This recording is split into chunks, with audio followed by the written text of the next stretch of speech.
Hello guys, welcome back to NFT Inspo. For today's video, we're going to show you how to deactivate Instagram account on PC. So if you're interested, let's start a tutorial.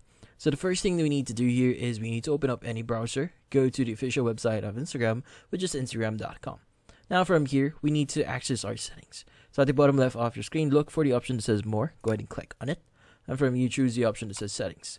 Now here, we need to look for the account settings section, so go ahead and click on the see more and account center.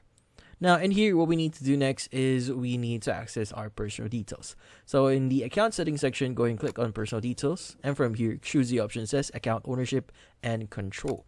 Now in this section, what we need to do is we need to choose the option that says deactivation or deletion. Now in this case, we need to choose our Instagram account. So choose the appropriate Instagram that you want to deactivate. And from here, make sure that you've selected the deactivate account. Now in this case, go ahead and click on continue.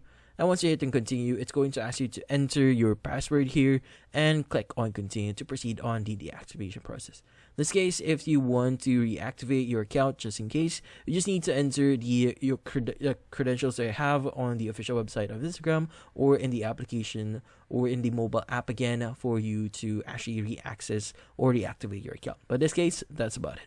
So hopefully this video was able to help you. Like and subscribe to NFT Inspo. Thank you for watching.